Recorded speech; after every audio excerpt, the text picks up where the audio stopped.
Hey all, welcome to Gadfly, the podcast about third parties, French candidates, and just generally weird American electoral history. I'm Dusty Wilson. I'm Una O'Leary. And welcome back this week because we are returning to our existing usual MO. series. Yeah, the usual sadness that we have.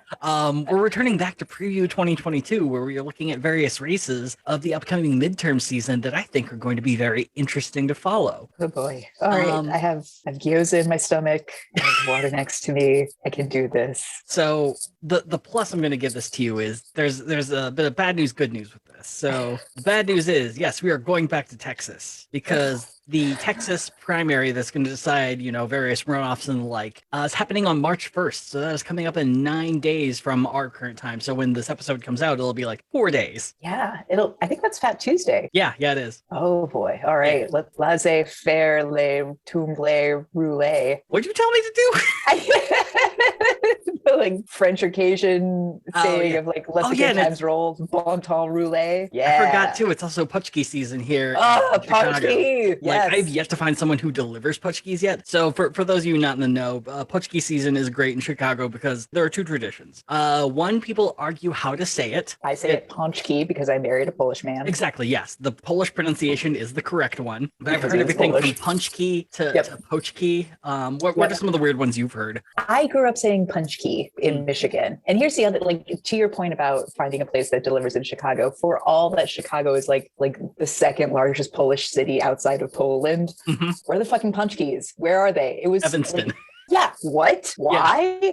Yeah. That's trash because like you could walk to Quality Dairy at any basically any cornerstone in East Lansing, Michigan, and there would be Pączkis in Pączki season. Oh my God. And I'm just like, what do you mean I have to travel all the way up to Evanston? Yeah. You got to go to Benison's in a pandemic. There already wasn't room in Benison's for more than 3 people before COVID. Nope. I doubt it's improved much since then. Benison's is extremely good though. If you're ever in the Northwestern area. I went up there once and I got Pączkis and yeah, it was shoulder to shoulder crowds. Yeah. Like you had to call in advance. But Pączkis are a very specific sort of fried donut that is essentially a jelly donut. But it's so much more. It is. Yeah. I don't know. I think there's just like extra lard in the making of it. Yeah. They're huge. They're chock full of various exotic jams and fillings. Yeah. They're really, really great if you can get your hands on them because they sell out quick because not enough people make them. Which I get. All right. I just don't understand how there's a Pączki deficiency in Chicago of all places. Like, I don't know why Fire Cakes doesn't do it. I don't know why. Like this seems like a slam dunk for, Dunkin'. Like, they'd be terrible, but they're there. But they would be there. Yeah.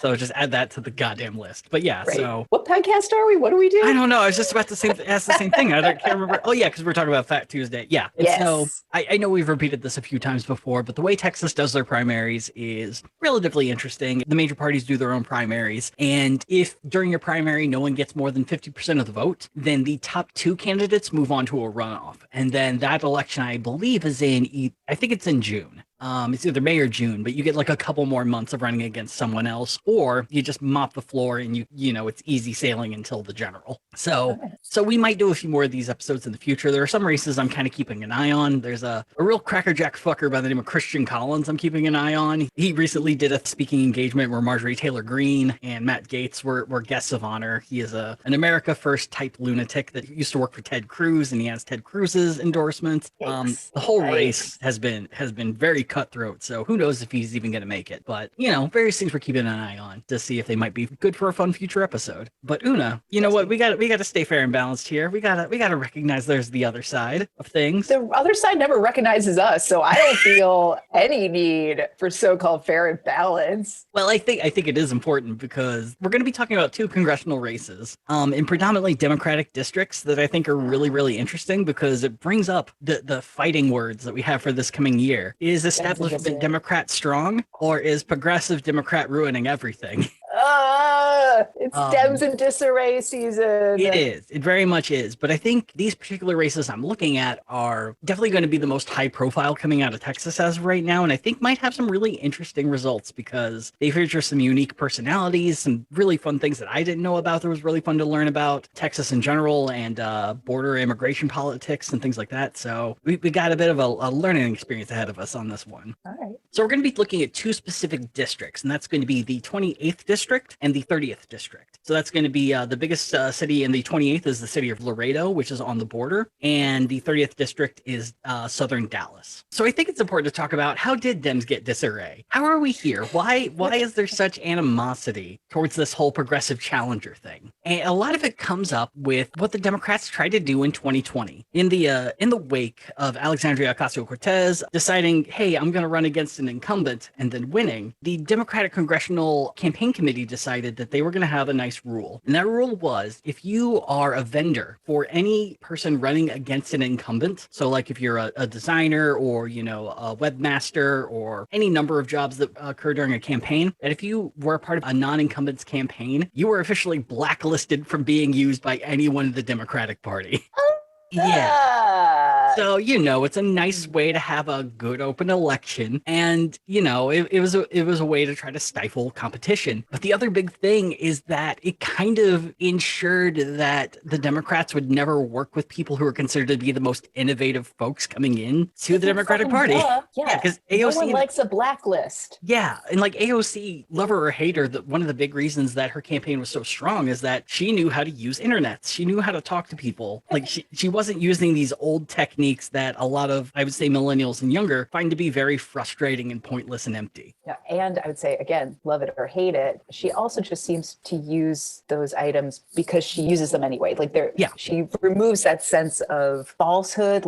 I'm on Instagram, but not to sell you anything. It's like you're trying to sell me something. Yeah. It's like she hops on Twitch and just plays a couple games and is available. Yeah, it removes that barrier. And you look at anyone else's Twitter profile and it's like, you have an intern running this. I know it's not. And so, a lot of these newer campaigns are like, hey, here's how you can use new technology. Here's how you can get people's interest. Here's what people actually care about and ways that you can address that. And we're essentially blacklisted for a full election season in 2020, which... And it's we're talking about freelancers too, people who need the fucking money, Democrats. Fucking exactly. So they did that. And, I was essentially walking up to them and saying, hey, you'll never work in this town again, which... is everyone's favorite phrase in LA. But by 2021, they'd kind of sensed that this had backfired on them a little bit. And so Congressman Sean Patrick Maloney ended up taking the chair of the DCCC and decided, hey, we're not going to do that anymore. We're going to back away from this terrible idea we had for a year. Yeah, we want to still be the party that brings people jobs. Exactly. Yeah, maybe we should give people jobs. We should innovate. We should not just assume we know everything already, which, I would know a number of conservatives who kind of feel like that's the problem with Democrats, is that a lot of the establishment assume they have all the answers. But yeah, so I think the other thing that kind of came up with this whole Dems in disarray is that after 2020, Congresswoman Abigail Spanberger of Virginia became somewhat famous for a little bit because in a closed door meeting, it was leaked that she almost lost her race due to the phrase defund the police. And she was so mad she almost lost that she was essentially telling the Democrats and progressives that they better shut the fuck up. Okay, the almost. She didn't. Exactly. How do you walk away and that's not the take? It's just wow, I said that. I still won. You who know your constituents better, you can feel it out. Yep. Community to community. Exactly. Because that's the whole point of our crazy multicultural land. Yeah. I mean, a great example of this, especially to keep in Virginia, to bring up, State Representative Donica Rome, being the first trans woman to be elected to the Virginia state ever. And she ends up winning on a campaign of local improvement. She's like, I'm fixing the highways. Here are these small local issues. Yeah, I'm progressive, but here are the things I'm going to fix. It ends up winning in a conservative district. Because, come on, just...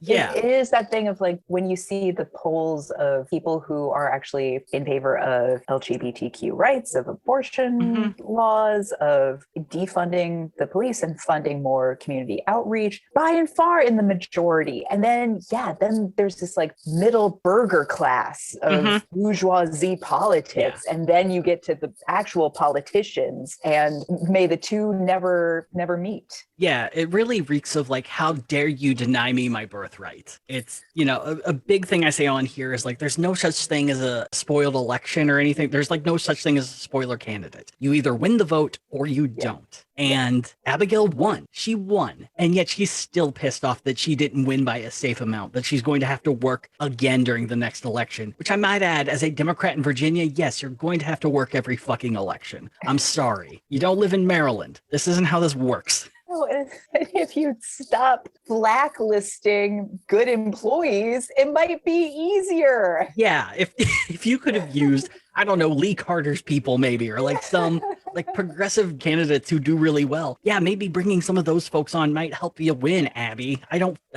It's so frustrating. It's really annoying. But yeah, and so a lot of the Dem establishment took from that. We have to push ourselves away from this progressive movement that's going on because, we have to find common ground with Republicans right now because a coup just happened. So we got to fix the country. And the only way that we can fix the country is capitulation. Right. Is to suck up to people who will still never vote for you, even with a gun to their head. Yeah. Or like, the people in Congress who to your face might be really nice are never going to help you. And it's kind of where we are right now. It's either, getting on my soapbox here, you can either keep voting for established Democrats who will get, shut down in the House no matter what, or you could nominate progressives who have really exciting policies that the majority of Americans support and maybe force people to support them as well. Because the status quo clearly has not worked over the past year. I think getting back to the candidate in a fairly conservative area of Virginia who won while also being trans, I think that also points to a very basic fact that gets forgotten, which is just like, what do your voters actually need?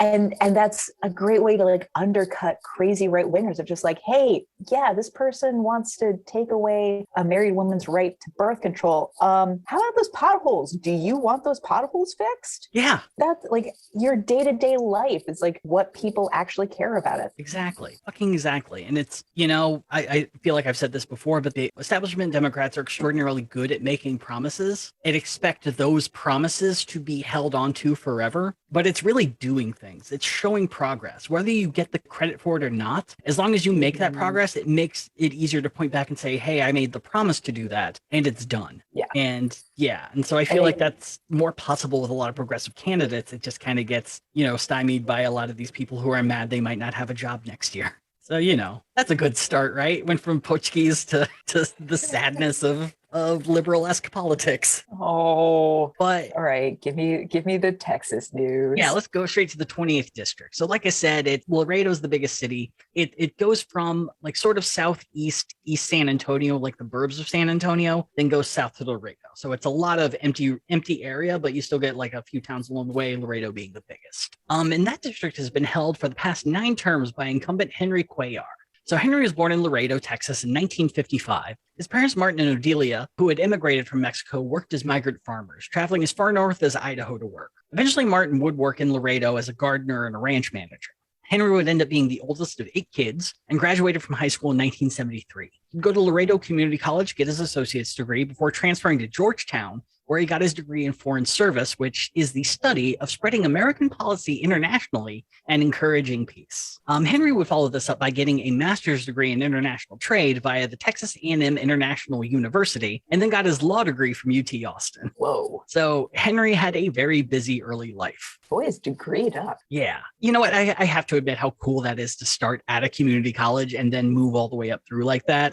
Community colleges get a bad rap, but, I think that speaks very highly to what they're there for. Absolutely. And then, to end up with international relations from Georgetown, and then a law degree from UT Austin. Yeah. Oh, shit. I will say, if there was a bingo card for people running for office in Texas, a law degree from UT Austin would be the center square. That's where the networking starts. It seems to be. It's like, you know what? If you're going to be a respected lawyer in Texas, you better have gone to UT Austin. Love it. So in 1981, Henry would open his own law practice in Laredo. Of course, that wouldn't be enough, because in 1983, he also became a customs broker. And in 1984, he started work as a professor at Texas A&M International University. But 3 jobs wouldn't quite be enough, especially if you can trade 3 good jobs for 1 powerful one. So in 1986, a seat would open up in the Texas State House. So Henry hopped in the race. And I would love to tell you how it went. There is not much of anything to say, because Henry was literally the only person who applied to run for the seat in the primary and the general election. Like nothing else at all? Like Nope. no other warm body? He filled out the paperwork and the job was his. Like if he didn't fill out the paperwork, it just would have been empty. I mean, I'm sure the local Democrat Party probably would have selected someone else if they were like, hey, no one's applied for this, maybe someone. But Yeah. it sounds essentially like they asked Henry to run and then made sure no one else did. Ah, okay. And if any of us were lucky for that to happen once, that would be amazing. But for Henry, it happened during his entire tenure as a state representative. From 1986 to 2000, he ran in 8 elections and never once faced a competitor in the primary or the general election. Holy cow. Yeah. Like so no one else wanted the job. I mean, it's either that or like the local party was like, it would be a real shame if you ran for this office. I wouldn't want your future possibilities to be ruined if you did this. I mean, I doubt that's what happened, but still, it's like, he's clearly very powerful at this point. Towards the year 2000, he's getting very respected in Texas politics. And I imagine the Republican Party in that district just didn't want to waste their time. But yeah, for 14 years, not a single competitor. But he would end up getting a promotion. In 2001, Governor Rick Perry decided he was going to appoint Henry to be a Secretary of State. Henry Cuellar would actually end up being the very last Democrat to ever hold that position. If I remember right, it's an appointed position. No one in Texas votes on it. But yeah, so Henry gets this job, and I'd love to tell you how he spent his tenure, but he would end up resigning from that job 9 months later. Because the 23rd district in Texas for U.S. Congress was sitting there, and he thought to himself, you know what? I should run against someone for once in my life. And so Henry entered this race, not because it was open, but to run against a Democratic incumbent. I get good on him for, wanting to continue to challenge himself. Yeah. I mean, there were some people who were pretty pissed about it. A lot of folks around Rick Perry were like, what the fuck is wrong with you? We just gave you this gift and you're just spitting on our fucking face 9 months later. And yeah. Supposedly Henry and the rest of the Perry administration did not get along that well. So for him, it was just like, fuck this, I'm out. I don't have to stay here. But yeah, it was very much like we give a Democrat one gift and they stab us right in the fucking back. So he decides he's going to run for the 23rd district. It had been represented since 1992 by Republican Henry Bonilla. Henry had won the seat thanks to a blend of luck and redistricting that turned a Democratic seat more Republican. It also helped that the incumbent Albert Bustamante had been found doing just all the corruption the year prior. Yes, send him to Chicago. Look, we will give you an alderman's seat and you need to shut the fuck up. So yeah, what would have been a hard race for Bonilla resulted in a 21% win over Bustamante. And after 10 years in office, it didn't seem like Bonilla was losing popularity. But Secretary of State is a really solid position to have when you're running for office. So no other Democrats had entered the race, and Henry thought, you know what? I think this is a way for me to win. Not because he's a liberal Democrat. You see, Henry's something that's often referred to as a blue dog Democrat. Oh yeah, your Harry Reids, your Roosevelts, yes. You might be able, all right. So a blue dog Democrat. The Blue Dogs were founded after a catastrophically bad Democratic defeat in 1994. That was the year that essentially Newt Gingrich rose to power, and the Republicans just slaughtered the Democrats in the midterm. Okay. And a number of Democrats felt that the best way to be competitive in conservative districts was to run Democrats that define themselves as fiscally conservative, strong on national defense, and more interested in bipartisanism than Democratic ideology. Oh, I had a very different image of blue dog Democrats. Yeah, no, these are, I would say different. Complete opposite. Yeah. So like, I can kind of understand that argument that if you're running in a highly conservative district, yeah, that would probably be your best move. Yeah. I don't know if that makes you a Democrat, but it's an interesting concept. I mean, from 1994 politics, I just, again, assume that like the true dividing line is what's your take on abortion and can Terry Schiavo live or not? And then everything else is just water under the bridge. Yeah. Well, especially something we're going to talk about later, how we view Democrats nowadays is very different than how Democrats were in the 90s. We're going to be talking about some, there's the crime bill that we know and hate very much, pushed by Joe Biden and a number of other Democrats. Yeah. The turn against welfare. Exactly. Yeah. There a lot of Democrats took that 94 loss and was like, we need to be more conservative. It's the only way we can win in the future. So, I mean, I'll take that back. Henry Cuellar was definitely kind of going with the trends of what was important at the time. Sure. Fair enough. But yeah, a lot of these blue dogs also believe that the reason that the Democrats had suffered such strong losses was that the party was drifting too far left. And it was up to them to keep these people from becoming more progressive and to steer the party back more towards the center ground. Where we will do nothing at all. So when it turns out the Democrats had actually worked really hard to recruit Cuellar to this race as well, and immediately made everyone look at the race for the 23rd as the most competitive in the state. And the National Democratic Party went all in. Cuellar chose to run a campaign on healthcare and education, but in the end, his best efforts and out-of-state support wouldn't be enough. Bonilla would end up beating Cuellar 52-47, which, while a defeat, was easily the closest race that Henry Bonilla had ever faced. Cuellar was already planning a rematch for 2004, but a mid-year redistricting would pop up, and suddenly Cuellar found himself moved from the 23rd district to the 28th. Now, the good news is the 28th was much friendlier to Democrats. The bad news is it already had an incumbent, Henry's friend, Ciro Rodriguez. And honestly, it didn't look like Ciro had any interest in retiring. He was well-liked. He was, elected a number of times. He's there. He's not really going anywhere. Yeah, he was there first. And Henry said, fuck friendship. I am facing Ciro in a race. This guy wants for nothing in any economy. I'm getting some real Pedro Espada energy from him. Yes. Yeah, there's just something about this guy where it's just I don't know, move to a district. I don't know. I hate it when people do that, but that, maybe friendship is more important than power. And you were already Secretary of State. You control the elections, man.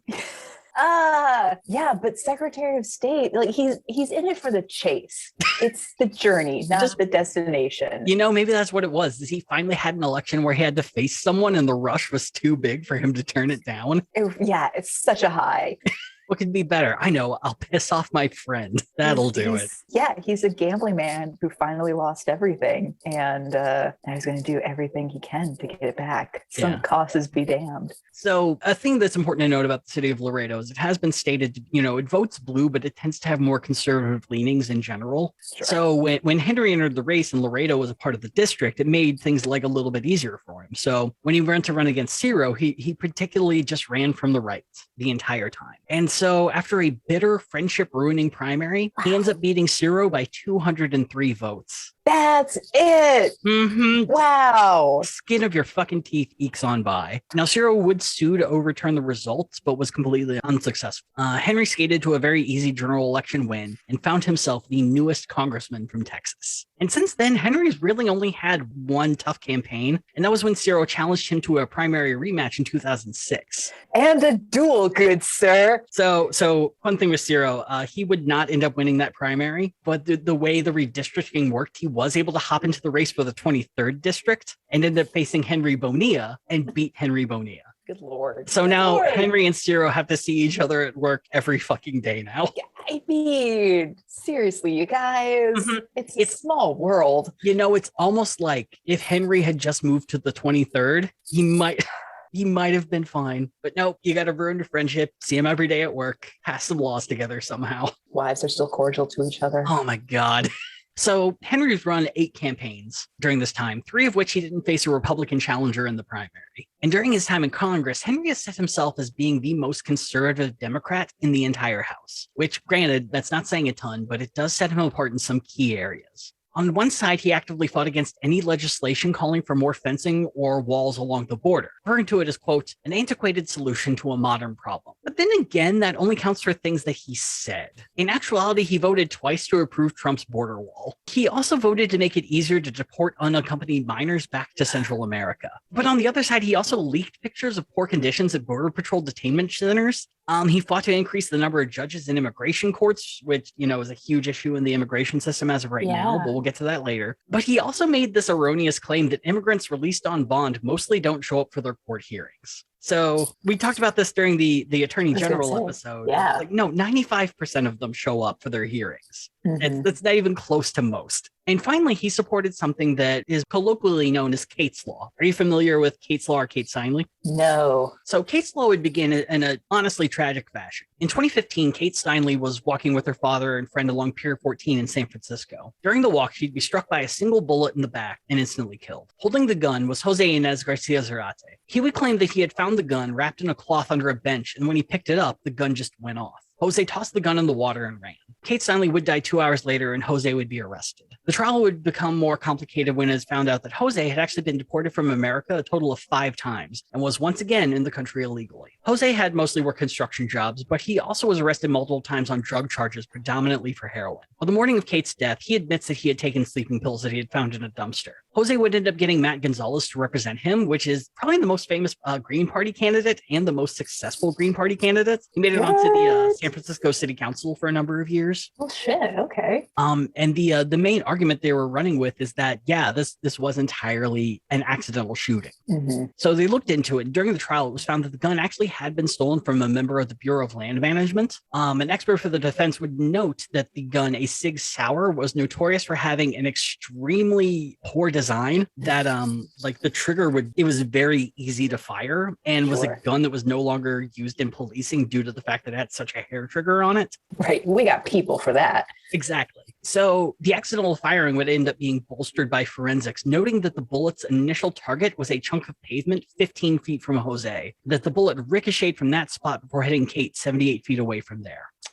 After 5 days, the jury found Jose not guilty of all charges. And following the acquittal, Donald Trump began using it to stir up anti-immigration fervor. Oh, for fuck's sake. Ted Cruz and Congressman Matt Salmon would introduce Kate's law, which would place a mandatory minimum sentence on the crime of illegal reentry. The bill would pass the House in 2017, during which time Henry voted for it. The bill didn't pass the Senate, and the Steinle family have repeatedly begged for Kate's name to be removed from any future attempts to pass the bill. Yeah, wow. So I had only heard this in passing because it was something I remember. I used to watch Trump's speeches every single day. Like if he was doing some sort of, event or something, a part of me was just like, I have to see what the fuck happens here because at any point he might just declare something very terrible. And he would bring in what he referred to as angel parents, who were parents of people who had died due to the actions of undocumented immigrants. And some were like Kate Steinle, where it's a complete accident. Others were cases of murder. But he used these parents as a way to be like, hey, we can't let immigrants in this country because they murder. Right. Rather than the fact that it's like, hey,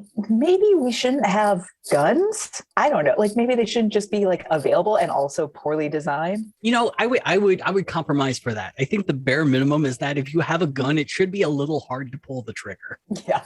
Like I think that's an honest minimum. Like unless it's, really got to squeeze. Like you have to, there's that pause where you're like, maybe I should be like, yeah. I mean, it's probably different if like, I don't know, you're hunting bears or something, or if like, you're but at that point, like you're the adrenaline's going to help you pull the trigger anyway. Yeah, exactly. Yeah. But I think, that's just really poor design where it's, if, like that design is essentially, it's not for safety. It's very clearly for getting as many off as you can. Yeah. It's something you probably shouldn't have if you're in enforcement in any way. So take that, Sig Sauer, the gun company that listens to us every week. And now our sponsors. Also, just like a note on angel parents is like, if God, could there be any more of a like New York Post way of describing someone? Jesus Christ. Yeah. An angel's a dead kid. Yeah. Tot is a kid that's not dead yet. Yeah. So good. So Henry is like, let's have a mandatory minimum on illegal reentry because we all know mandatory minimums have worked out really well. So some other hits of his include being very against any legislation to end marijuana being illegal. He voted against the PRO Act of 2020, which aimed to weaken right to work laws, which for those of you not in America, right to work means it's a very weird phrase because what it actually means is your employer has the right to fire you without cause at any point. Right. And you have no means of say against that. Yeah. The best way to describe it is the right to work is neither. Yeah. It makes it harder to form a union in certain cases too, that you have to do arbitration directly through the employer yourself. Right. You can't have someone else representing you and things like that. It's a real piece of shit. Mm-hmm. But so the PRO Act was going to weaken right to work laws, strengthen collective bargaining for workers. And Henry was part of a group of Democratic congressmen that helped decoupling Build Back Better from Biden's infrastructure bill. What? Yep. I know we yell at Joe Manchin all the time. I mean, he's an easy target. Like I'm a Maserati driving Colbert. And of course, we're going to yell at him. But Henry deserves a lot of blame for that, too. But most notably, and this is according to 538, and I really wish it wasn't run by Nate Silver because fuck that guy, but they did have a running tally of voting in the era of Trump, I believe is what it was called. And they would do a running tally of who supported Trump the most in the House based on votes. And of all the members who are still in Congress right now, Henry Cuellar is the most Trumpist, voting 40.6% of the time for Trump-backed bills. 40?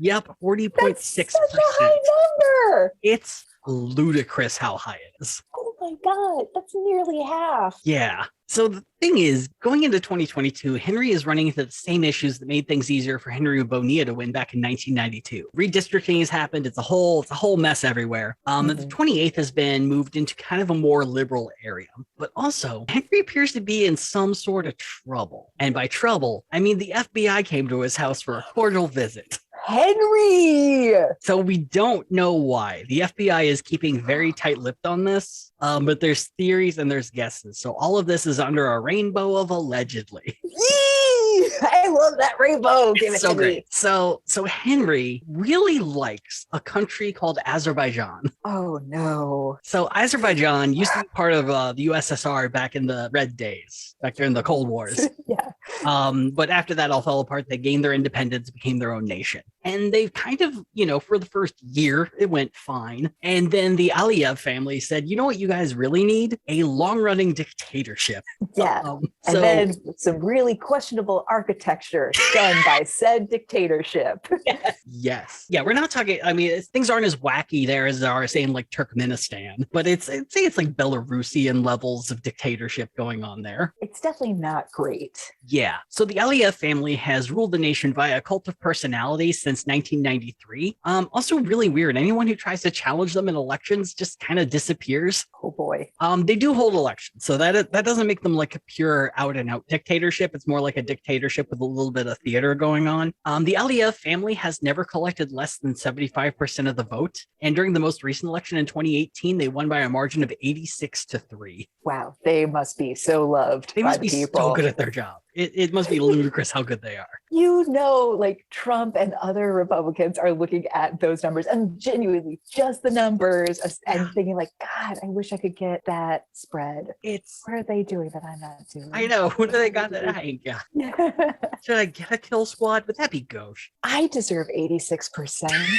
So yeah, Henry's had a very weird connection with this country for a long time. He has gone on diplomatic missions to Azerbaijan. He's learned about the energy and oil industry there because, he is from Texas and they got energy and oil. So, it's this kind of cool partnership. Oh, no. Also, Henry has been able to finagle trips, 2-week trips for students of Texas A&M International to go to Azerbaijan and to learn from them for various energy and oil causes. But I did forget to mention that while Azerbaijan has a whole fuck pile of oil and is kind of how they get to keep this dictatorship going without, any sort of outward influence to remove it. One of Cuellar's contacts, Kamel Oksuz, has financed trips to the nation thanks to cash from the nation's oil companies. Oh, Henry. Kamel is also the reason that those Texas A&M trips even exist in the first place. So it's some real fishy shit. It kind of seems like Henry might be getting some background money from some oil companies of a foreign nation and maybe possibly acting as a foreign agent without being licensed or announcing that he is. So Henry, this is the sort of shit that makes the FBI uninvited guests to your home and take your shit. Yeah. Now, none of this has been proved. Like I said, the FBI has not placed charges yet. This happened like a month ago. So it's going to be a little bit before we find anything else. But, it looks like charges are going to drop at some point. Since that time, 3 members of Henry Cuellar's campaign have dropped out. They're all consultants, so it's not like big names, but it's the sort of stuff just that makes you feel a little uneasy with what's going on. But yeah, it's the kind of shit that really kind of makes your head tilt and wonder what the fuck is really going on here. Keep thinking of those students just like over the years, just being like, yeah, Azerbaijan is actually, kind of like buying it. I mean, we all know our undergrad experience where it's like if someone takes you to a country for free, you're going to have a positive experience. It's fucking awesome. Yeah, you're like, it was really great. Everyone seemed really tense though. I don't know why. I tried talking to them and it was nothing but like nervous positivity. Right. But meanwhile, I have all these business cards from people and I need a job. Yeah. To pay off the student loans from this grad school degree. Fucking exactly. So it's some fishy shit. But unless charges drop, in the next week, it's not really going to affect the primary super duper a lot. It's going to affect it a bit, but not like catastrophically. So it's really best for Henry to focus on the two women he is running against, two progressive women. The ladies. Yeah. And so the first we're going to talk about is Tanya Benavides. And she has a few things in common with him.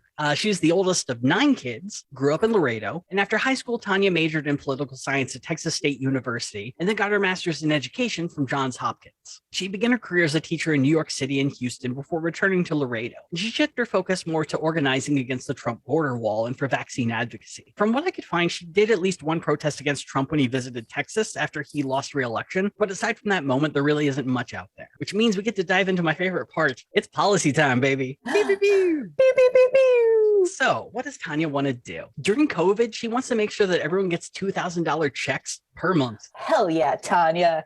She wants to extend the eviction moratorium for another 6 months after the end of the pandemic. Good. Yes. People are still getting back on their feet. On top of that, she also wants to offer greater amounts of utility assistance, which from personal experience from my job has become a major issue that has not really been, noticed. Because a lot of people are more worried about paying rent first. Utilities tend to come second. Oh, sure. When you have completely unregulated energy in Texas. And finally, she wants to expand PPP loans, which, I want more details on that because the first round did not go well. It was kind of a shit show.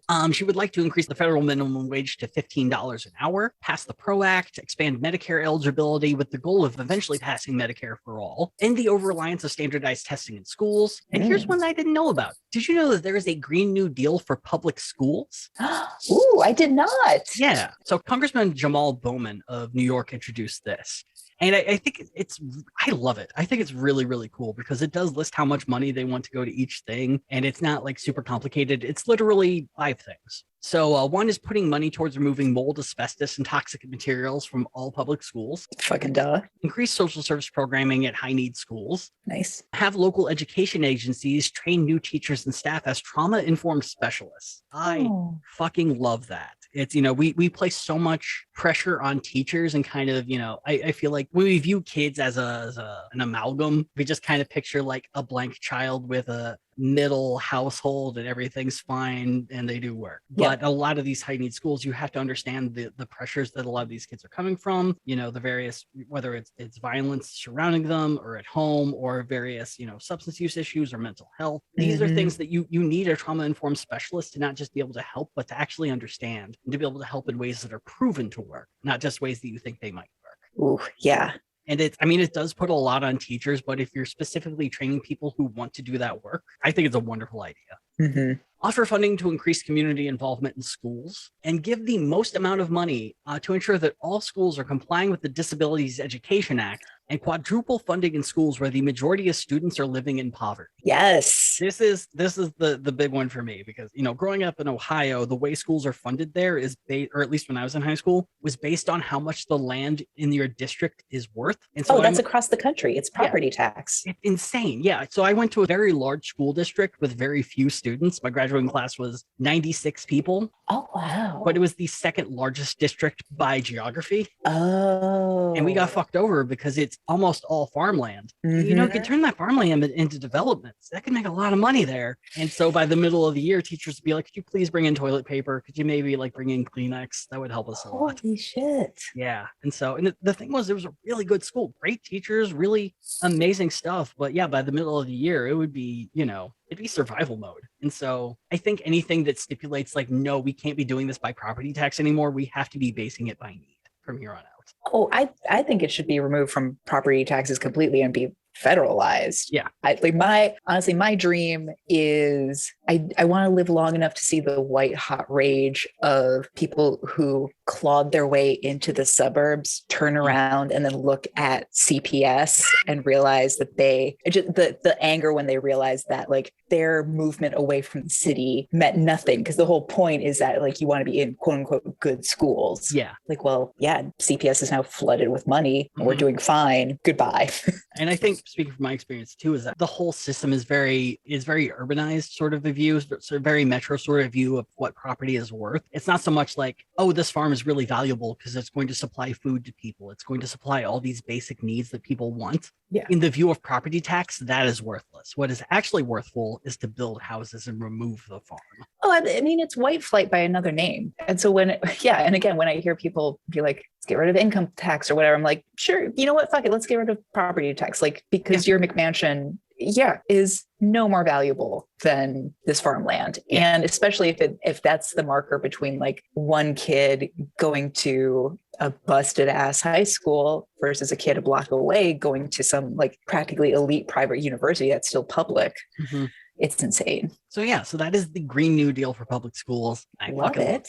I really love it. It's simple. It's clear. I like it a lot. So some other things, universal and free preschool and daycare. Huge fan of that. Improve broadband access for rural communities because internet's not that good for everyone. And it'd be nice if it was good for everyone because then you could get better remote jobs in rural communities and improve the existence of small towns. Honestly, I mean, the fact that it is hard to get decent internet connection in rural areas. And then meanwhile, in New York, you have like a Time Warner monopoly. Mm-hmm. Yeah, I want that also to be a public utility. Yeah, it would be wonderful. This is going to be across the board. So we're going to hear this a lot. Cancel student debt, free vocational education and community college, pass the Women's Health Protection Act, which would federally ensure the right to an abortion, and repeal the Hyde Amendment, which does not allow federal funds to apply to abortion services.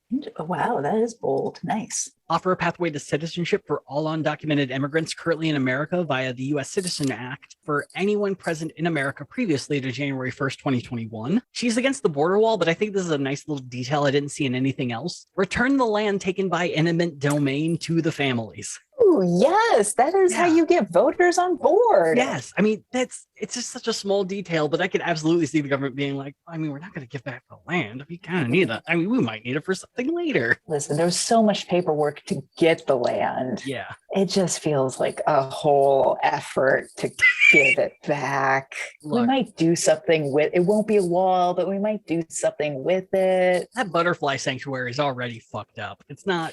Not the butterflies. So pass the Green New Deal, create a civilian climate corps to increase the number of green energy jobs, increase funding to the Department of Veterans Affairs, pass the Farm Workforce Modernization Act. This is an interesting one. So the act would create a new status for migrant workers. If a worker has spent 1,035 hours working within 2 years, then they can apply to be a certified agricultural worker. This would then give them a 5.5-year-long status that prevents them and potentially their direct family from being deported. Also, hitting the status would permanently enter you into a housing program to aid your family. Oh, wow. That's awesome. I like that a lot. I don't know how you end up getting over 1,000 working hours before you're considered a farm worker of that sort. So I'd want more details on that to clear that out. And I'd want a government office that the person is in direct communication with rather than like an overseer signing off on those hours. Yeah. Well, yeah, I could absolutely see people being like, oh, you hit 1,000 hours. I don't have work for you. Sorry. Yep. Here, she wants to push for rent-controlled legislation to cap the percentage of annual rent increases federally. Ooh. And to rescind the Real ID Act of 2005 stipulation that allows DHS to ignore the Clean Water Act and the Safe Drinking Water Act in regards to the Rio Grande.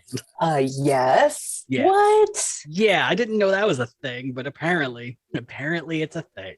But yeah, so all in all, I like her platform. I think there's some good stuff there. So there's some stuff I'd like to see ironed out. But it brings us to the other competitor, who I dare say is Henry's nemesis. An attorney by the name of Jessica Cisneros. So I say nemesis because these two have faced off before. In 2020, Jessica ran against Henry from the left and gave him one hell of a fight. But prior to that, Jessica was born in Laredo, Texas in 1994. Oh, it hurts. It hurts so much. Much like Tanya's parents, the Cisneros family had also immigrated from Mexico. The family primarily moved due to Jessica's older sister being in need of urgent medical care that wasn't available in Mexico at the time. Her father picked fruit as a migrant worker, then saved up his money to form his own trucking company. Jessica would graduate high school as her class valedictorian, got her undergraduate degree from UT Austin, then stayed there to get her law degree with a focus on immigration law. In law school, she created the Women in Immigration Detention Assistance Project and spent her free time doing pro bono work. And after graduating, she had planned to attend a one-year fellowship in Brooklyn to study a public defender model that she would then bring back to South Texas. But that's around the time when Justice Democrats reached out and said, hey, we really need someone to run against Henry Cuellar. You think you might be interested?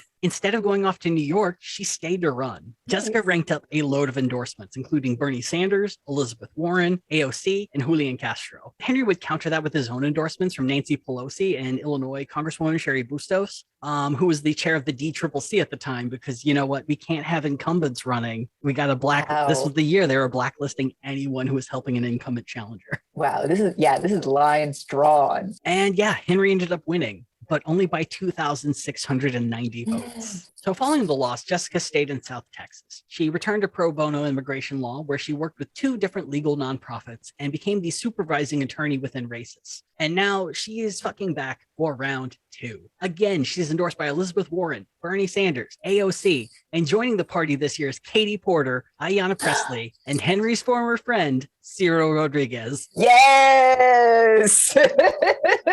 I would also like when you burn bridges, you can't turn back, Henry. Henry kind of also hasn't gotten any endorsements this year.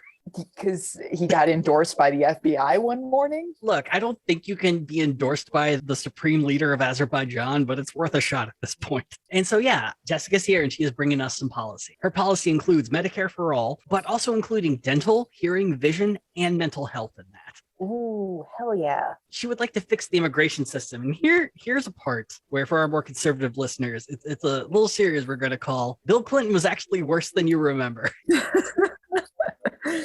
So her big thing for immigration reform is repealing the Illegal Immigration Reform and Immigrant Responsibility Act, which I've read is called IRA. Either which ways, it was a bill that was signed by Bill Clinton in 1996. And from what I read, it was in 96. It was after that horrible midterm loss. The Democrats really wanted to look tough on immigration. So they decided they were going to pass this bill to do it. And so here's what it decided to do. So the bill made more people eligible for deportation for committing pretty much any crime, which included non-violent offenses like weed use or anything like that. However, this also didn't require a guilty conviction. You just had to be arrested and then you could be deported. Holy shit. Yeah. Also, if they were apprehended within 100 miles of the border, whether you committed a crime or not, you could be deported. It did Sheriff what's his face from Maricopa County? Arpaio? Right. Yeah. I'm sure he loved it. I'm sure he really loved it. And I think we mentioned this before, but that 100-mile zone includes the Great Lakes.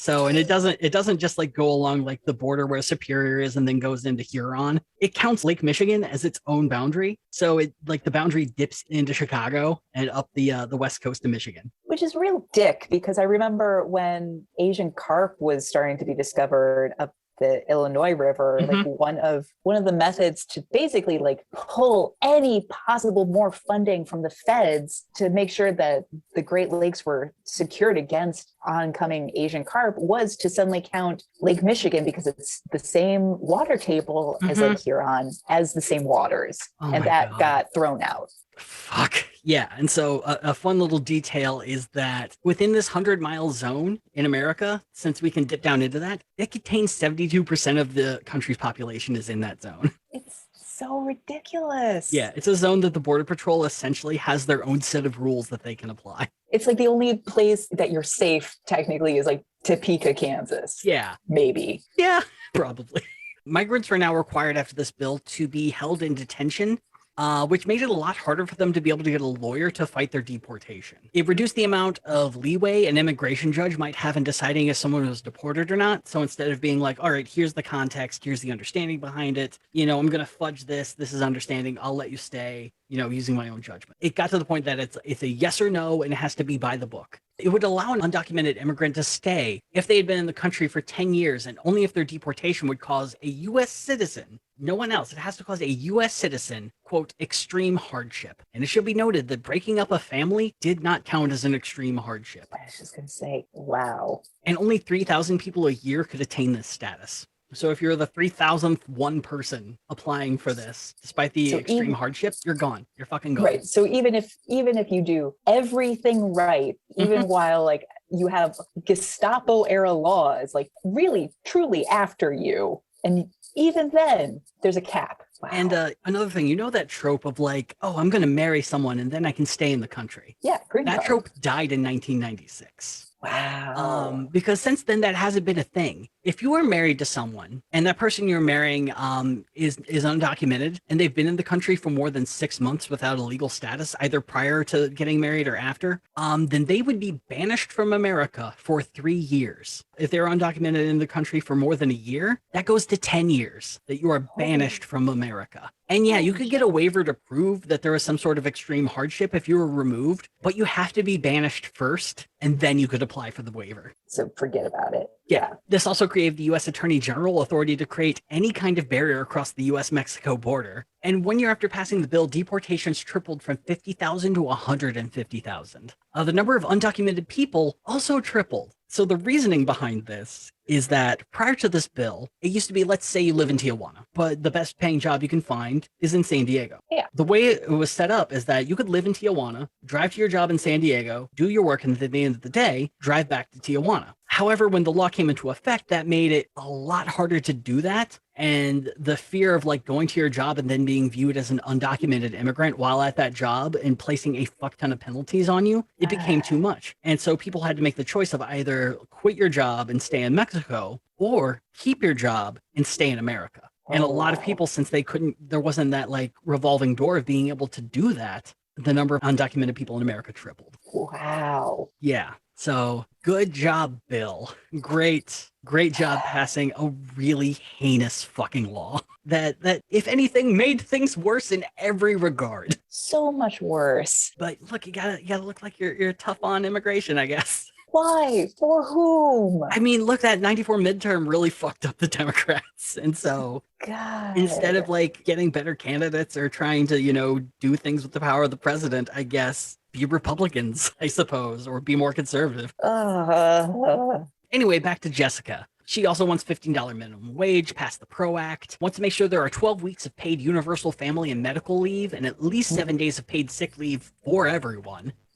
She also wants a $2,000 monthly check while COVID is going on, and that everyone is immediately enrolled in Medicare during the pandemic. Ooh, yes. Yes. Smart, Jessica. Wants to pass the Equality Act to ensure that discrimination does not affect LGBTQ plus folks as well. They get wrapped up into hate crime legislation. Wants to include gender affirming procedures in Medicare for all. Nice. Oh yeah, she has a number of gun violence prevention. So the banning of weapons of war, I really want more details on specifically what those are, because I think you have to be specific. If you're going to be like banning guns, you have to say which ones. Yeah. High capacity magazines and bump stocks. So I remember bump stocks were really big after the Las Vegas shooting, but I never really knew what they did. That huge shooting in Vegas where a lot of people died, the guy who was using a bump stock. And so essentially when you pull a trigger, you have to pull back with your finger. With a bump stock, to my understanding, all you have to do is pull back the trigger once, and then the stock does the shooting for you. Oh, so it allows you to shoot faster. Like if I start imagining, say, Rambo,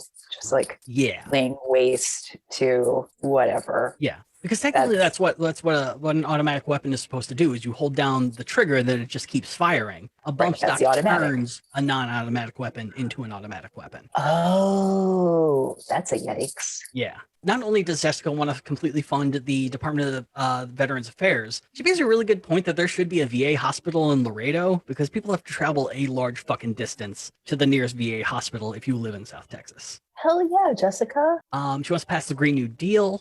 She believes the state can sustain itself on wind and solar only. I do believe that, because I think Germany's gotten to the point that the whole country is on wind and solar also. I was not able to do the research to find that because it's kind of inundated with a bunch of news articles from the deep freeze from last year. But oh, interesting. Yeah. There's an article, I think, in the most recent New Yorker talking about the coal miners in Eastern Germany that touches on that. Yeah. Well, the other things she mentions on that is she does recognize the fact that if we're switching to green energy, a lot of people are going to be out of work. And she wants to ensure that there are programs available that people who had those fossil fuel jobs get first dibs on the training to be able to do these green jobs. Yeah. I mean, it just feels like it is so scary, but so long as you are providing people with training with pay, and even like be like, hey, are you in coal because your father used to make $48 with a union job at coal? It's like, well, guess what? We're going to give you $50. Yeah. And your health is going to be in better condition. We're not going to break your back back every week. It's like no one really wants to go 200 feet into the earth for backbreaking labor. But the pay's good, or it used to be. Yeah. Well, I remember during the Trump speech in West Virginia, he made some asinine claim that he was talking to coal miners and like them saying they don't want another job. They just want to mine coal. It was so antithetical of the Appalachian way of life that I'm familiar with, where it's like, no, you do the job because it's the only job and you need to feed your family. There are other jobs. Yes, you can do other jobs and still feed your family. It's like no one is going to turn down a better job that pays more and treats your body with greater respect just because it's not mining coal. Yep. Yeah. Yeah. It's this idea that, people always, slam millennials and Zoomers for being, too picky with jobs and things like that, or believing that work is beneath them. And that statement, when Trump said that, it makes it sound like better jobs are beneath these people. And of course, it feels coded to me coming from a rich asshole that like, oh, these dumb idiot rural people just want to do jobs that kill them. Yeah. All right. I have a lot of soapboxes today. Jesus. So yeah, I mean, of course, cancel student debt, free universal pre-K, community college, vocational schools. And so it brings up the question, like, who actually has a chance of winning this? And I would have said that, Henry had the best chance going into this, but after the FBI raid, things are not looking good. Henry's actually been putting some commercials out claiming that Jessica would, quote, open borders and leave us unprotected. This inspired a person on Twitter to state that whoever the GOP nominee should just take those ads and just rerun them and save their campaign money. Well played. But yeah, it's an interesting thing. A recent poll came out from Rasmussen, of all people, that currently has Jessica in the lead with 36%, Henry with 35%, Tanya Benavides with 7%, and then 17% undecided. Ooh. Now, Rasmussen does tend a lot more towards the conservative end of things, so it kind of makes me believe that Jessica might have a bigger lead than this, but it's an interesting point. Like people said, Laredo, votes blue, but tends to be more conservative. So Jessica might end up winning.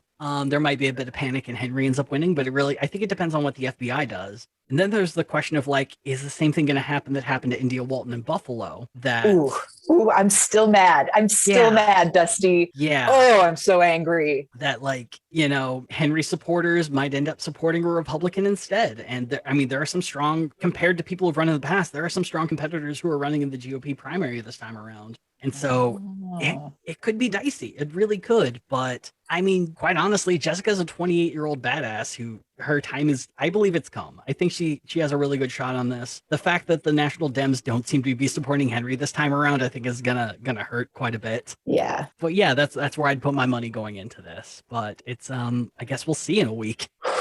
So excited. Yeah. If I had to make an official prediction, it's probably going to go to a runoff. But I think after the runoff, I think it's Jessica's.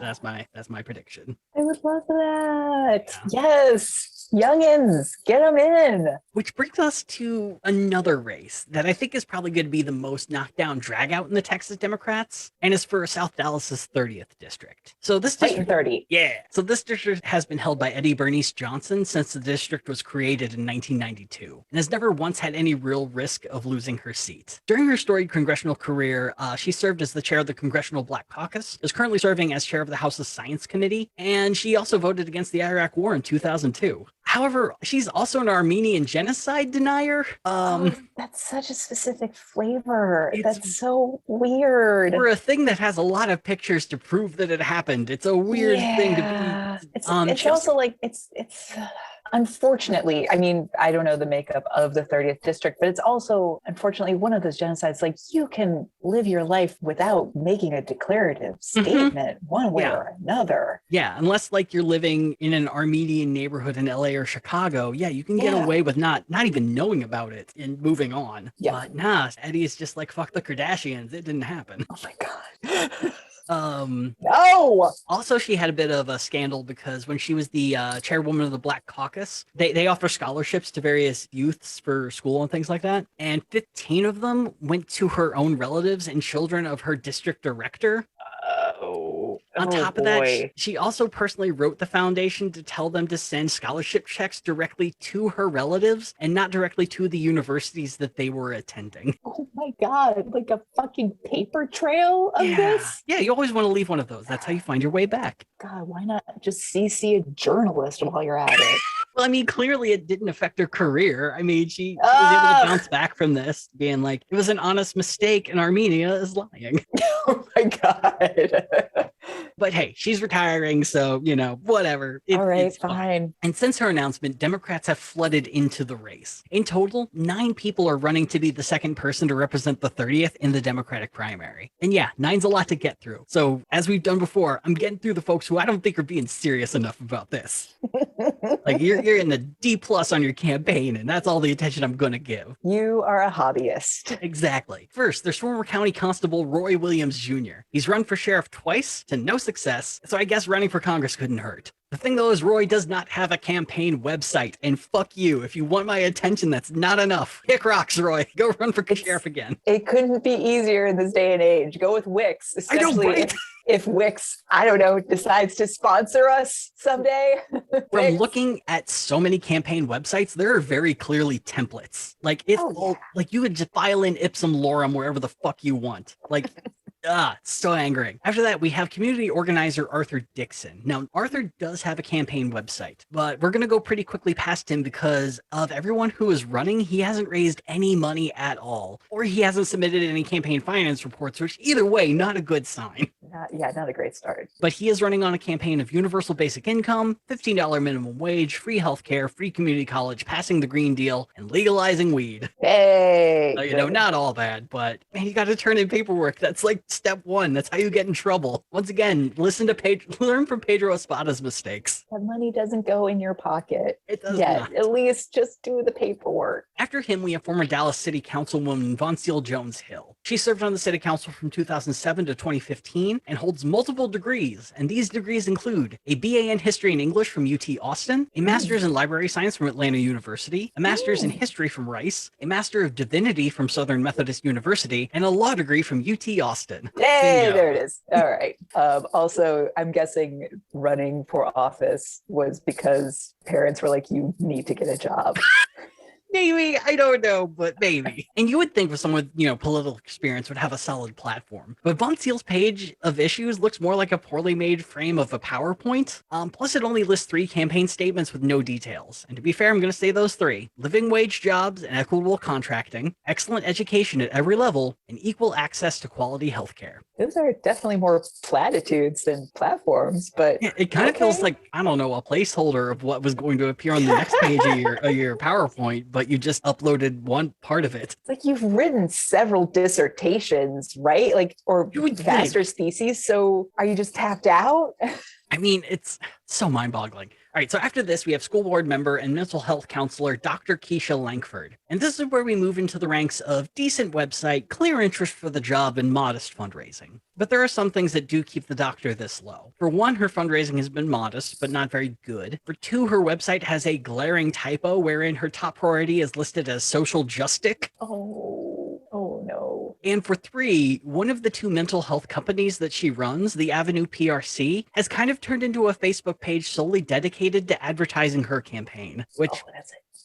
It's just really tacky. It's really disgusting, especially if people are looking for help and that's something that comes up and then you're suddenly face to face with a congressional campaign ad. It's really fucked up. Plus, it's not that hard to make a Facebook page of your own for your own campaign. But she does have policy, and I can't ignore that. She supports the John Lewis Voting Rights Act, would encourage more police training and community trust from police. This is something that I find to be a really interesting theme here, is that this is really where the battleground of defund the police is happening, is in this race. You either have people who want to defund the police or people who want to keep funding for police but just have more training. Yeah, I mean, I'll be blunt with where I side on things and just say it's like there was plenty of training and we're still where we are. Yeah. So, I will, just to counter, just to be like not devil's advocate, just from a different tone, I guess I would say, it's not really fair to ask police to do 8 different jobs when they're barely qualified to do one. Yeah. Yeah. And just, having people out there to offer crisis care or to develop a system for the houseless is actually helpful. That isn't,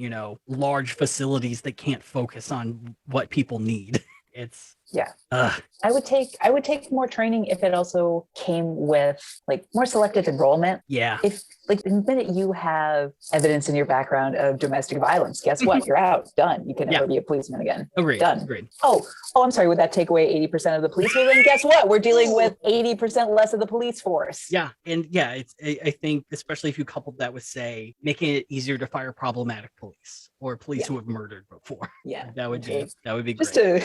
just to make sure the target from the police union is firmly on my back. I also think you should lose your pension. Done. Yeah. That's a good way to defund without actually defunding. You don't get a pension. Bye. You know, I got into an argument once on Twitter with someone who was like, "Oh, you're progressive, but you're anti-cop union." And I was like, "Look, if IATSE was pushing set pieces onto black actors every day, yeah, I'd probably be against IATSE. But we're here now, so what do you dare I say? do? Not all unions."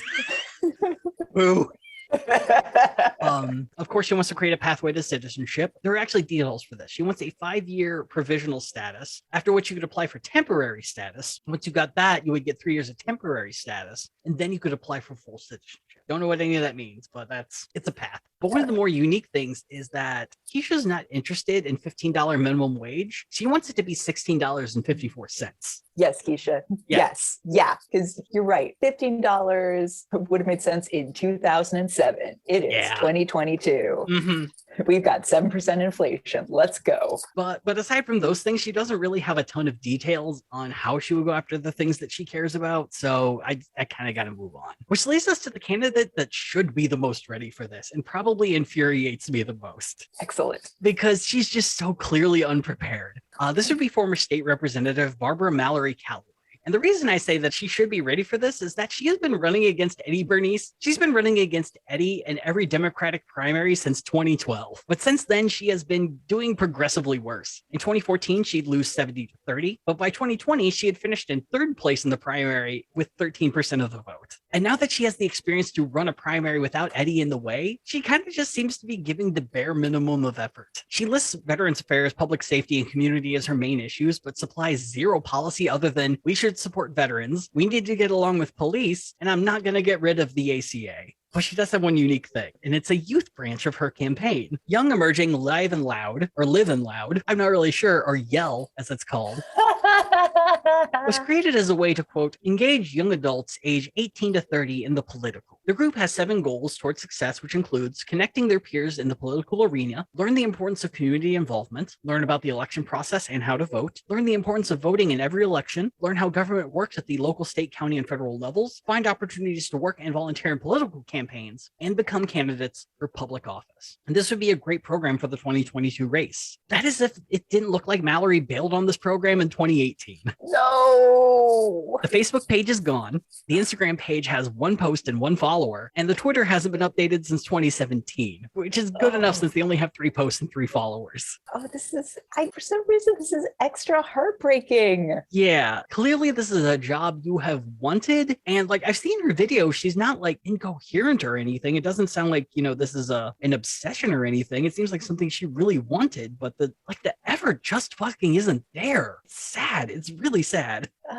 And there aren't enough initiatives to get young people into politics. Yeah, it's a good idea. It's a frustratingly good idea. It's one of those things I think Europe does really well with having like strong youth branches for politics to really kind of, teach people the importance of civic engagement and things like that. Yeah. But yeah, it's a real bummer. But it's all right, Una. We're on to the 4 candidates that I consider to be, in my fucking opinion, the serious ones. The first of which is attorney Abel Mulugeta. So Abel was born in 1989 in Dallas to parents who had immigrated from Eritrea in the early 1980s. When his parents moved, Eritrea was in the midst of a decades-long war of independence against Ethiopia.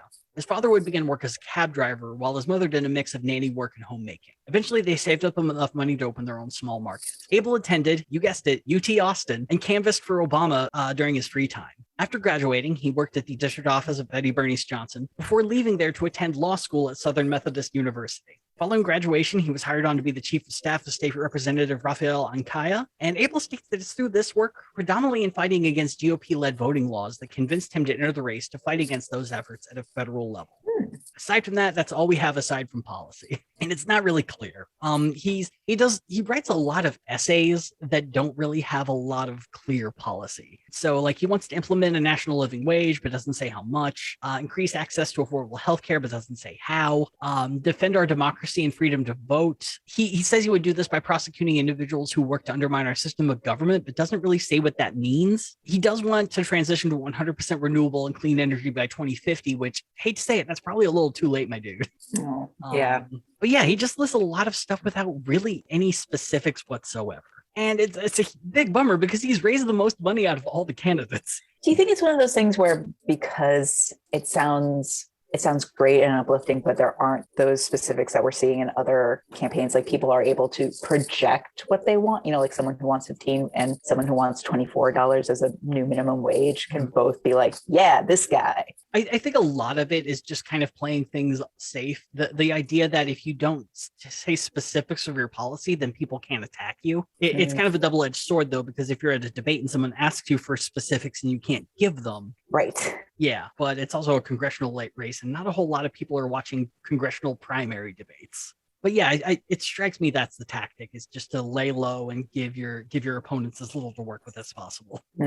But yeah, I also find it very cowardly and don't like it. So yeah. But then we have our most outspoken Democratic socialist in the race, nonprofit organizer and coordinator, Jessica Mason. Jessica was also born in Dallas and notes that her childhood was surrounded by financial struggle. And honestly, her childhood it's not Victoria Woodhull levels of harrowing, but it sounded very tough. One of the things that she notes is that her family was often food insecure and was often at the risk of houselessness. On top of that, she grew up with asthma, and the refill was $20, but even that was a little bit too much for her mother to be able to afford on a regular basis. And so they would try to push out as far as they could before getting the refills. And at the age of 7, Jessica's lung collapsed. So she would end up spending a month in the hospital recuperating. But when she got back to school, she did really, really well. She was in a college-bound program at her school that was run through Southern Methodist. She got amazing grades. And on the other side of that, she notes that her school is one of those that every morning started by walking through metal detectors, and the hallways were often filled with cops. Yeah. But so she graduates school. She ends up getting accepted to 7 different historically Black colleges and universities, and ends up settling on Grambling State to be her final choice. She's there for a couple semesters, but runs out of money and is forced to drop out. And like so many other people who want to continue their education but don't have money, she joins the military. Oh, yeah. So she ends up joining the Navy and ends up working there for 5 years as a Navy medic, focusing on mental health, predominantly helping people who had dealt with sexual assault within the Navy. Wow. Yeah. That is good for her. That is fucking heavy. So prior to joining the Navy, I need to bring this up because this might be the saddest bridge to attempt to regain success. So she has to drop out of Grambling State. So she takes the quickest job she can find at Blockbuster, begins using that money to pay for community college, and then Blockbuster went out of business. No! And that's why she had to join the Navy. Oh my goodness. Yeah. So Netflix is to blame. Yes. I fuck Netflix. You're raising your costs. I fuck you. You hurt Jessica. She's a sweet kid. Yeah. Wow. So yeah, I should have mentioned that before because I feel like so many millennials went through that experience where it's like, at least I have my job. At least Blockbuster will be here forever. What do you mean we're selling everything? What do you mean we're a national 21st century joke? So she joined the Navy, ends up getting enough money to resume her bachelor's degree, and she gets it in pre-law from Regent University. Once she left the Navy, she would get her master's in public administration from Virginia Commonwealth University and served as a legislative aide in the Virginia State Legislature. And according to Jessica, she grew very sick of her work there because every single day she saw how easily money played into decisions. And after graduation, she moved back to Dallas. When she returned, Jessica took every job that she could in the social service world. For her paycheck, she worked as an affordable housing administrator. In her free time, she volunteered for multiple food pantries and organized toy and clothing drives during Christmas. And now she's running for office. Good for her. Man. Yeah. But what does Jessica want to do? Universal health care, Medicare for all. Let's fucking do this. End cash bail, legalize marijuana, and expunge all past weed convictions for everyone. Nice. Give all formerly incarcerated people the right to vote on release. Yes. Universal pre-K, free community college, vocational school. All right. So she does support reparations. And the biggest question with reparations is what, do, and how. Because there are so many hurdles to being able to make reparations work, and it would require an entire government bureaucracy to be able to handle that. So her solution for reparations is to address the lack of home ownership and increase the number of loans available for home ownership and for small businesses. And by doing that, that could work as reparations. I can totally see that. I mean, when you take into account how much home ownership equals generational wealth in this country. Yeah. Start seed moneying it. And I can't remember I want to say it was 2016. There was a congressional panel on reparations that like Ta-Nehisi Coates was there. Yeah. On the other end, Candace Owens was there, and no one asked her anything. Good. But there was a reverend who was there who I think made a really good point that, the big question we have is, does this money go to people personally, or do we put it into the community to help everyone all in one go? And it's trying to figure that out while also figuring out if you're going the personal route, it's like, how do you determine who gets that money? Do you have to insert some sort of blood quantum to figure that out? It's like, how do you prove that your ancestors were enslaved? It's, it's a whole mess of potential bureaucracy. And I'm definitely one to more believe that, yes, reparations are important. And it's probably better to handle this in a social way than an interpersonal way. But I'm open for it. I want to hear every argument for it, though, because I clearly am not an expert. Right. Definitely. It's just like it should be an automatic 4 across the board in government, and then discussions on how to maximize it while also minimizing the number of tiki torch protests that occur in its wake. Mm-hmm. But yeah, I do think her plan is also good, because the other issue you have is if you're trying to revitalize a neighborhood that had previously been redlined, often that ends in gentrification pretty quickly and pricing out people who have lived in these neighborhoods who were affected by redlining. So these direct sort of loans would be a really good way to ensure that the people who have always lived in this neighborhood get to stay and to be able to improve it in their vision and the way that they want to. Right. And keep the community that they stuck around for, that they want to continue living in. Mm-hmm. Yeah. So I like that a lot. Pass the Green New Deal, $15 minimum wage, ban right to work, pass the PRO Act, provide a pathway to citizenship for all undocumented Americans, abolish ICE, end federal contracts with private detention camps, ban members of Congress from owning stock. That's like a slam fucking dunk. Yes. Good. I like this one a lot. Create a public banking system. Ooh. And, people have proposed that it could be run through the post office and be a great way to save the USPS. Yep. Because that's what it used to do. Yep. Not just cancel all student debt, cancel all medical debt. Oh. Don't know how that's possible, but I am interested. I am interested. Universal basic income, and the 4 to 7 business day waiting period for checks to clear. Ooh. Because like her big thing on that is being able to reduce the necessity for check cashing and payday locations. And one of the best ways that you can do that is make sure people get their money as soon as possible. Yep, I love it. Reinvest defense spending into schools, healthcare, and jobs. Approve all of Biden's ambassadors that have kind of been waiting for approval this whole time. Oh my God. Yeah, because she's really big on international diplomacy. So repeal the authorization of military force, which essentially allows the president to do war light whenever the president wants to. Allow military skills licensing to transfer to state levels faster. Apparently it's very hard that, like, if you got a license to run a forklift in the army, that I don't even know if that's a thing, but just roll with it. That if you go to that it's very hard to transfer that certification to a state level. And so being able to streamline that process for military veterans would help people get jobs faster. Yeah, no kid. 1, I had no idea. Yeah. And 2, fucking what? Let them work. Jesus Christ. They were already, sent to Afghanistan possibly. Like, seriously. Oh. Yeah, I didn't know that was even, it's online with like not knowing that flight attendants don't get paid for the boarding period. That like they're only paid while they're in the air. I didn't know that either. Oh my God. Yeah. Oh, I just want to take a moment and say I appreciate this episode in particular, because so often the bracing part of the episodes is when you're listing off the policy sound bites from hard right candidates, and it just feels like shots of bleach every time. And here it's more just my own ignorance of how other people live and how we need to improve that. Yeah, I didn't know about IRA before all this, and I was like, wow, I hate Clinton more. Who knew? Who knew that was possible? Who knew I could hate a rapist more? Great. And she also wants to expand services offered by the VA and fill vacancies in department employment. Now here's the bummer is we do have to talk about her endorsements. She has one good one and one that really makes me question what the fuck's going on here. The good one is State Senator Nina Turner, who became very famous this last year for attempting to run for Congress, barely losing to a more establishment candidate. But the other endorsement is from presidential candidate Marianne Williamson, who woo Marianne Williamson. Yeah, woo, homophobic and toxic positivity Marianne Williamson. Yeah, crystals and loving yourself, but only you have AIDS because you don't love yourself enough. Yeah, Marianne fucking Williamson. So huge bummer. But that is why? How? What? Why? I don't fucking know. I really don't know. But I mean, I guess we'll see what other endorsements come in, but it's minimal. Good. Yeah. So then we move on to our next person, political consultant Jane Hope Hamilton.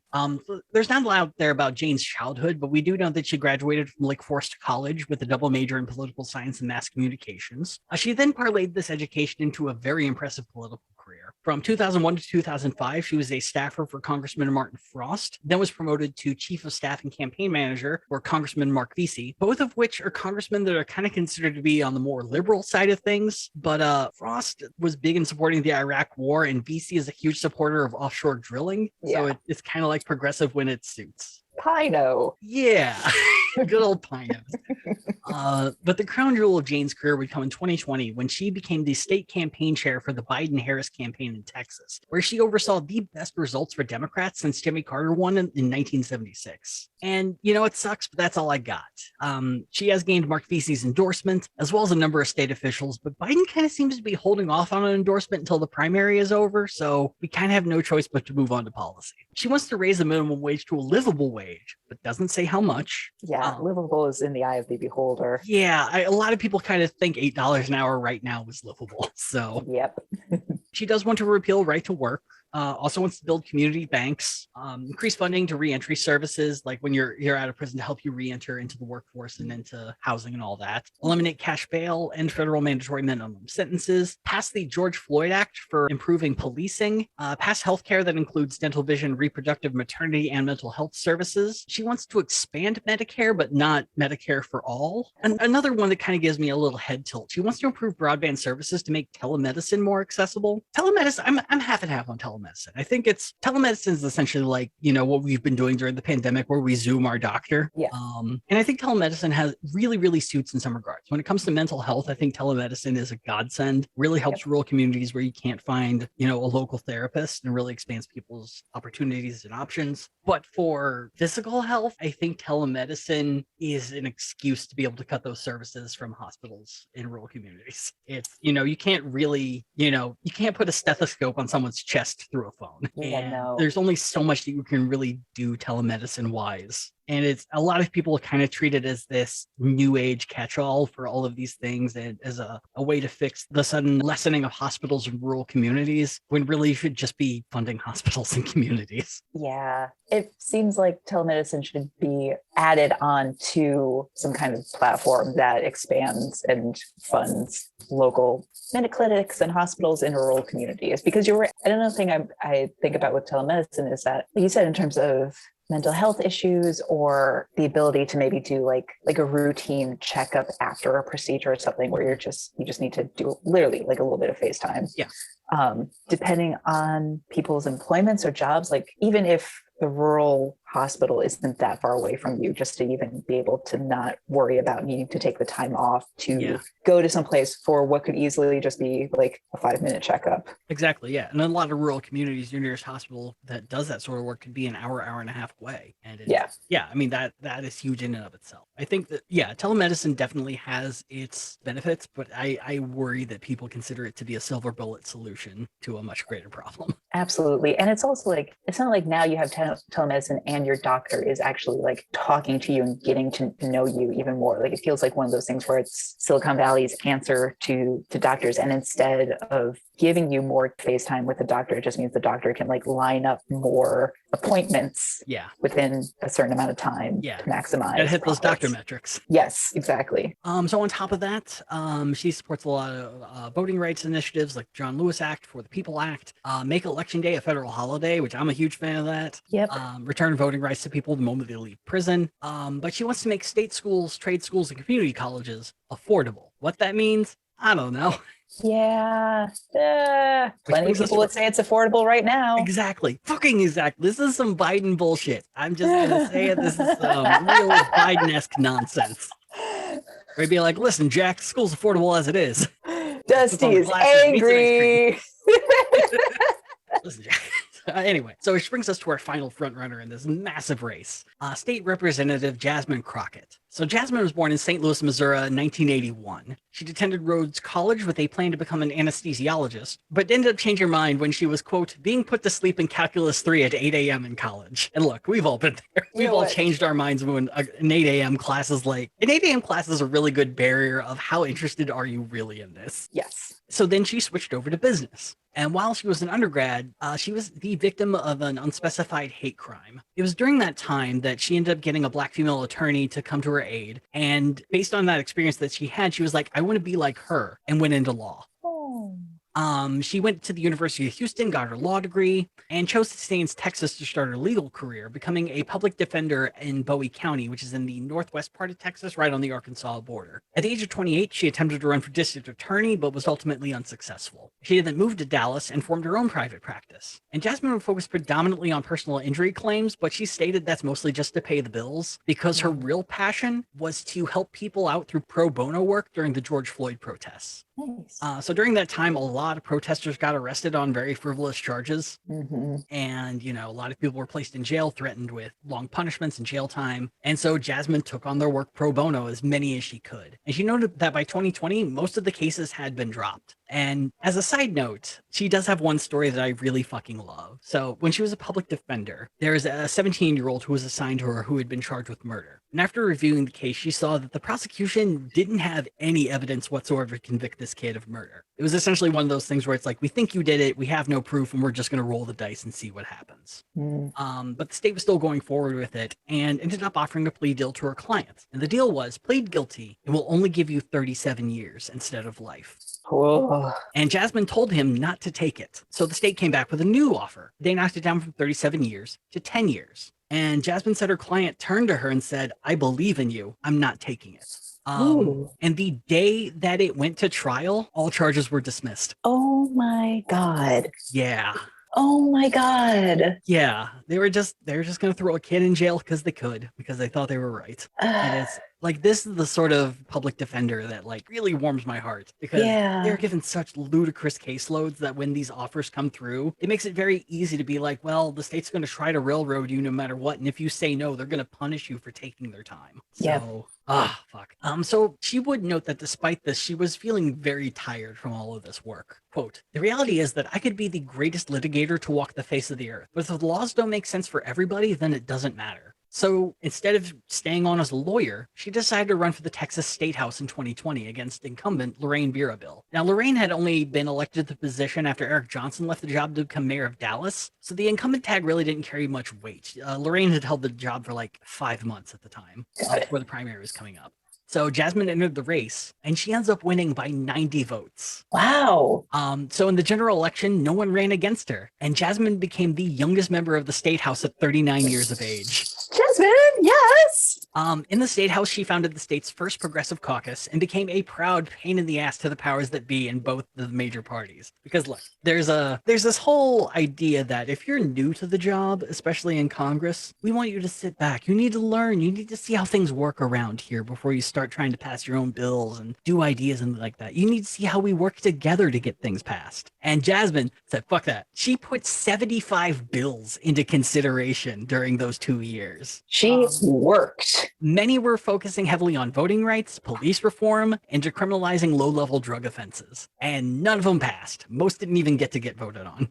But she did it. Yeah, she did. And a lot of that is, Jasmine notes that the reason that happened so much was because she would call out legislators for inaccurate statements, pushing falsehoods, and skipping proper procedures during the voting process. And she did this for both parties. Yes, good. Which led all of her things being completely sidelined and not even brought to a vote. And while she didn't pass any of her bills, her willingness to fight for her causes caught the eye of one major person, Eddie Bernice Johnson. Because it turns out she felt that Jasmine would be the best person to take the torch and represent the district. Oh, damn. Which is kind of a thing, because not 1 year prior, Jasmine said the following about Eddie, quote, "We have a congresswoman here in Texas who has been in that seat for 28 years, ever since they created that seat. She is the first elected Black woman in the Texas House. She has been an elected official for the last 47 years. By education, she is an RN, but somehow she's a multimillionaire. I want to say she's worth approximately $12 million at this point." And has essentially started calling her, just like questioning where all of her money was coming from. Yeah. Follow the fucking money. Now, it should be noted that Eddie's actual wealth is a little less than $1 million, so Jasmine was off by 11 million or so. That's a lot. That's a lot of millions. But when Eddie was presented with this interview that Jasmine had given, she stated, quote, "No amount of desperate trash will cause me to doubt my support of Jasmine Crockett." Damn. So when I wrote this, I was saving Jasmine's platform for later. But when I was working, oh, thank God. All right, her website is back up. When I was looking at it previously, her website was down. So I don't know what had happened. Continue to the site. All right, so we're just gonna be going straight from the website for stuff that she believes. So she wants to pass the John Lewis Voting Rights and the For the People Act. She notes that she tried to pass a lot of bills to modernize the voting process, which included automatic registration of people once they reached voting age, allowing people to register online, voting by mail, drive-through 24-hour voting. Ooh, yes. I mean, if you can go to drive-through liquor stores in Texas, and I know you can, you should be able to go through drive-through voting booths. Jasmine doesn't seem to support Medicare for all, but she does believe that healthcare should include dental, vision, mental health, and reproductive freedom as well. Everyone should be paid a livable wage, but doesn't say how much. Same with paid family leave. Wants to codify Roe v. Wade into federal law and get rid of the Hyde Amendment. Provide a pathway for citizenship, protect DACA and Dreamers. Yeah, I do remember this. So this is kind of the bummer with Jasmine, is there are things that she supports, but there is not a lot of clarity beyond the voting rights stuff. Kind of seems to be taking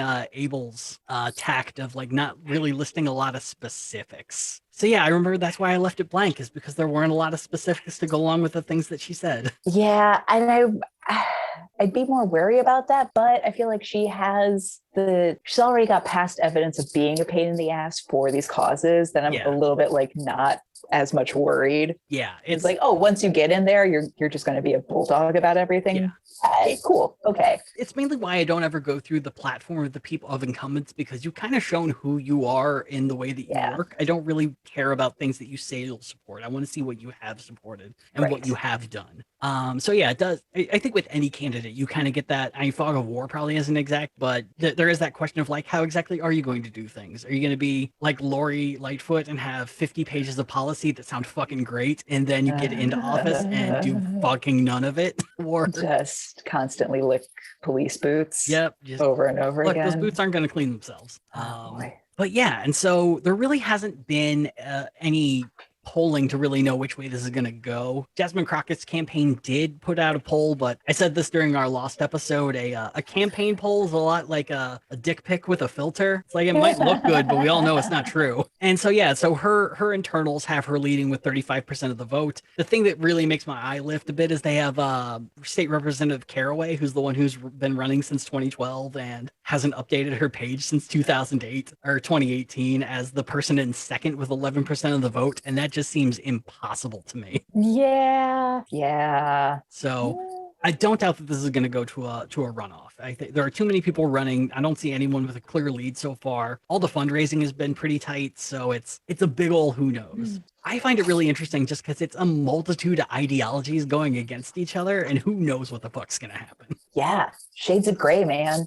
I love it. I fucking love detail. But yeah, those are the two races in Texas for the Democrats I'm most interested in right now. I can't wait for March 1st. It's going to be a wild, fun night. Yeah, I don't know how it's going to go, but I'm very excited. Well, I hope you buy some beads and just like throw them out as you Just watch. throw them out the window and no one knows why. And Una, it is that time for the way that we close these out. Yes. Fuck, marry, banish. Indeed. Okay. Here's the thing. There have been so many names and the policies all kind of do kind of blend. Yeah. So we've got Jasmine as possible front runner. Yes. We've got Jessica, the Army. Jessica Mason, who did the Navy stuff. So we didn't get a lot of personality from some of these people, so it does make it kind of hard. It's a little hard. I mean, anyone would be perfectly fine to fuck, marry, or banish. Yeah. Because that's the beauty of the Dems. You know what? I think we can leave it at that. It's the triumvirate of feelings of the Democratic Party. Perfect. Well, everyone, thank you so much for joining us for this episode. I'm sure we're going to do more 2022 episodes coming forward. We might do something on Twitch for election night for the primary. I don't know who would even watch that. And I've read Twitch gets really weird with political shit, so who fucking knows? But we might do it. We'll announce it on Twitter if that happens. But, more episodes are coming. Very excited about that. Also, if you get the chance, Dear Earth, I'm Really Sorry has premiered. It is a fictional sci-fi comedy podcast that I am a staff writer on. The episode I wrote just recently came out. It is a goofy, spectacular time. So if you're in the market for something like that, I highly recommend you check it out. Yay! It's so funny. Well, I guess I'll see you next week, Una. Yeah. And where? Here on Gadfly. Yes. Gadfly is a production of Added Serotonin. Our episodes are edited by Brianna Valentine of Rem Alternus Productions. Our theme song is Sophomore Makeout by Silent Partner, and you can find us on Twitter and Instagram at GadflyPod. Ready to level up your cosplay game? Check out the Geek Forge on Etsy. With a variety of props to give your photos that extra spark, you'll find just what you need. Hold magical fire in the palm of your hand, or take a potion to restore your mana. With a large variety of colors, you can choose your own magical flavor for your cosplay. Bring drama to your photo shoots with these vibrant props and more, all available at the Geek Forge. Are you ready to level up your cosplay?